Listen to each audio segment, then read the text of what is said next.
All right, everyone. Milsurp Garage. Let's talk ammo. I'm enjoying this. Definitely enjoying this theme. Let's talk 7.62 by 54R. Probably the most shot Milsurp round there is because of the popularity and cheapness of the Mosin Nagant rifles, plus the cheapness of the ammo. The rifles could be cheap, but if the ammo was expensive, people wouldn't be shooting it quite as much as they are. Now, if you really want to be extravagant, well, actually, let's move this to the side. I'll show you extravagant. Hold on. Got to make a last-minute change here to the agenda by digging into the old ammo drawer. If you really want to be extravagant, again, sounding like a broken record, you go here. You go PPU. This is soft point. That's okay for the Mosins. I was just doing a video with the 303s. You're not really getting feed ramped all too much on the Mosins. And I don't think a Russian rifle is really going to give a shit if you take a chunk out of the tip of the bullet. But if you really want to get extravagant, you can go here with some PPU soft point stuff or full metal jacket stuff. But again, you're going to pay around $15 a box of 20 for these things, or whatever. It's almost, as a matter of fact, just take this off the plate completely.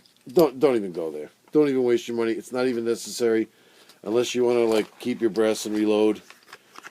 I haven't seen a 7.62 round in I can't remember the last time I pulled that out of the drawer. Forget about that. Let's just move right into the Brown Bear here. This is Brown Bear. This is non-corrosive, steel lacquer cased, Russian produced. There's the Brown Bear head stamp. This stuff is good. It's pretty cheap. I mean, compared to, other military surplus stuff, it's probably right around the same price as you'd pay for 8mm stuff or 303 stuff, or, well, there really is no surplus for the 303, but let's say, buying 3006 surplus, whether it's HXP or whatever it is, you're going to definitely spend even more than this stuff. So, if you're really concerned about corrosiveness and you really want to be nice to your Mosins, you got a place to go. You don't always have to go with the Milsurp stuff. This stuff is great, and you know what's really cool about this stuff?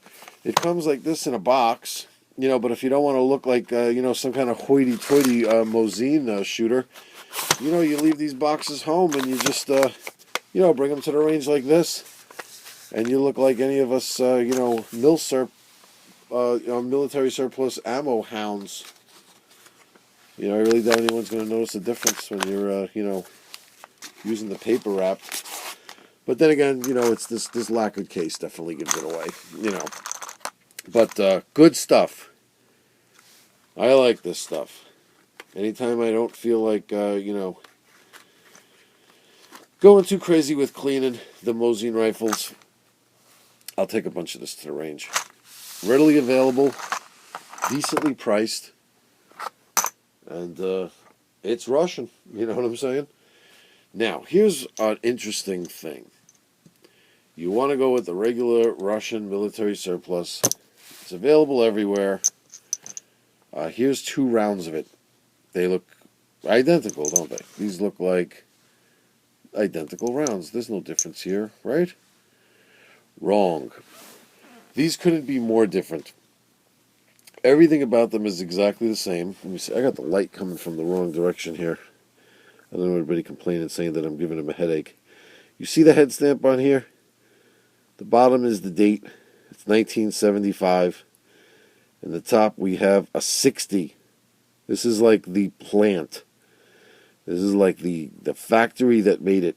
You see a lot of this stuff around with the 60. When you buy this stuff from whatever company you're buying it from, you're getting these tins delivered. They don't break it down as to what you're going to get. But as identical as this stuff looks, here's, again, 1975, same manufacturer date. You see there's a 188 on the top here? You want to go with this 188 stuff. This is what you want. It's different. It has different characteristics. Look on 7.62 by 54R.net.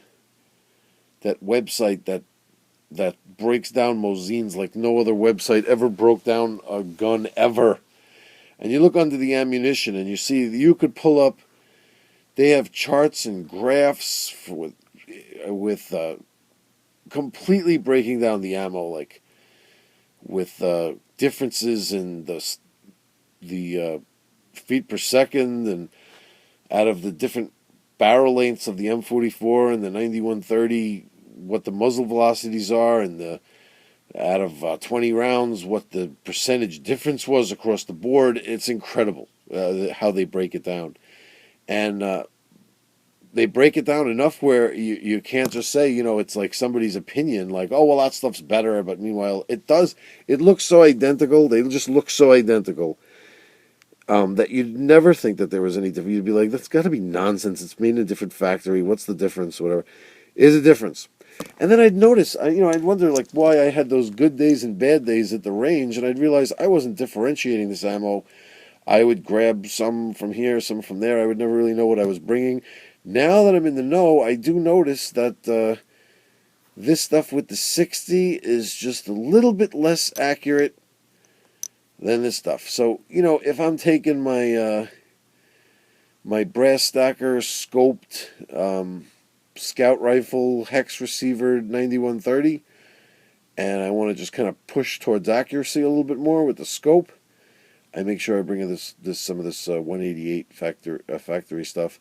And then, if I'm going to be standing and speed firing using some stripper clips like this with my M44, then I go with this stuff with the 60, the factory with the 60, because then it's not really that necessary where you're going to want to extract every teeny bit of accuracy. I mean, they're not much of a difference in accuracy, but there is a difference. I was really surprised.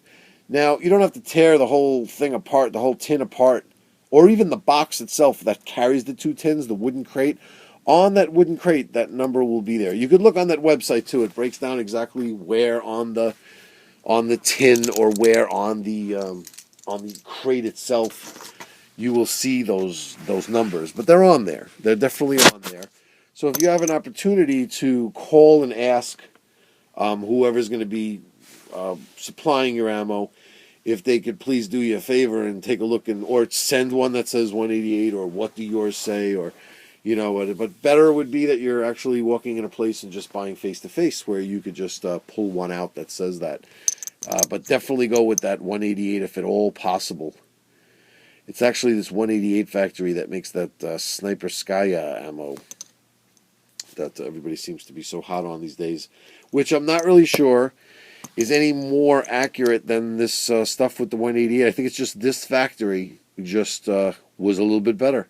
And I think the only difference with the sniper ammo is that the bullet itself is actually manufactured differently to cause more tissue damage at a longer distance or something like that. I just think it's the bullet itself that makes it sniper ammo, not necessarily that it's made more accurate.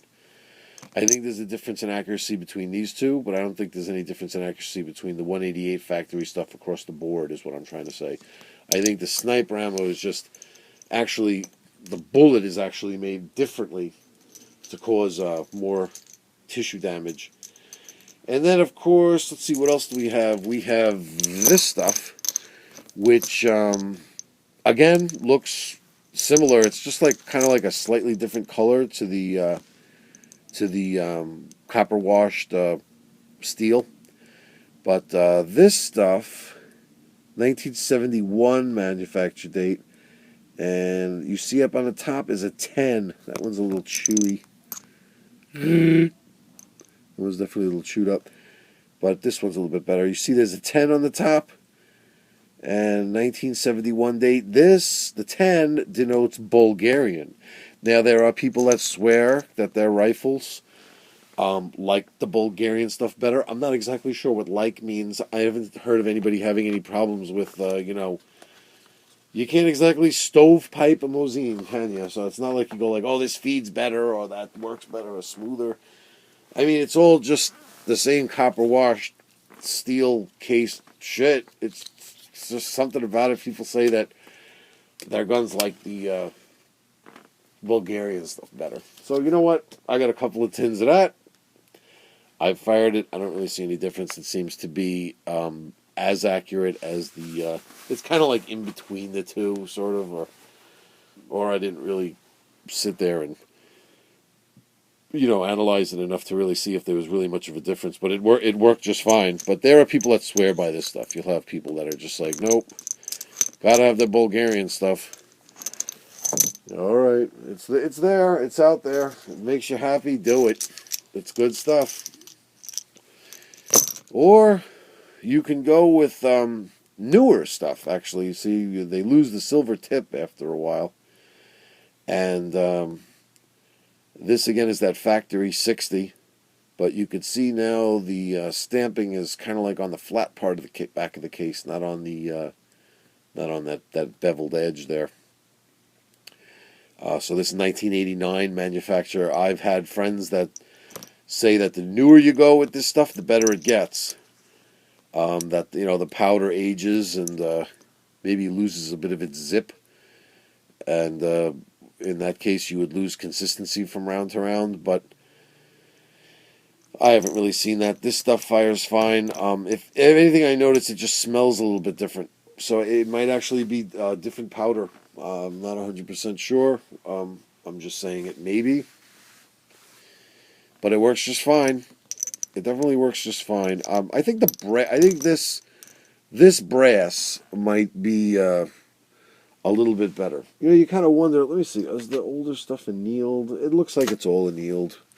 This is just a much brighter anneal mark on the newer stuff that you see there. You can actually see from like here up. You could definitely see a difference in the color that it's annealed. Whereas, no, the older stuff here, I'm looking at it now. I kind of see the same thing. It's a little less visible, but it might just be because the brass is just a little bit older. But yeah, I definitely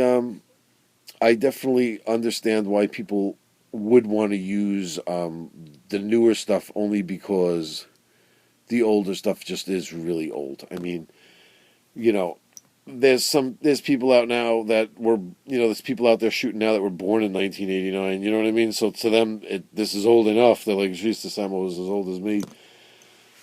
So I definitely understand it. That 1971 to them seems like what 1940 is to me. You know what I mean? So I definitely get it. That with ammo, I can understand that you'd want to try to go as fresh as possible. But the fact that you could even get this stuff, this cheap military surplus Russian stuff, even in 1989, they were cranking this out and storing it away in factories. What the hell were those Russians doing? What did they think?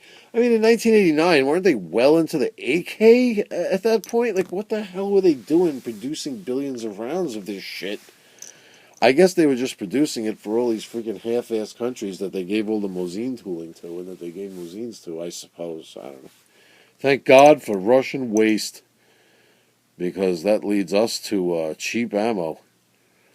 I think I could go to the range every day and blow off 1,000 rounds for the rest of my life and never have to buy 7.62 by 54R. So God bless. Anyway, so that's it. That's the Mosin ammo story. But yeah, if I had to say, I think the best really, if you're just a casual shooter, is to go with this brown bear. You can't beat it. You can't beat it for the price, the availability, and the non-corrosiveness. And this is quality stuff, man. This stuff shoots good too.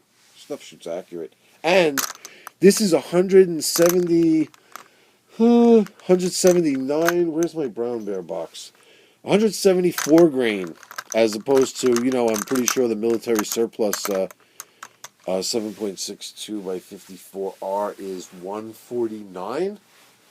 So the Mosin is a monster as it is. You know what I mean? But then you step up the weight of this bullet.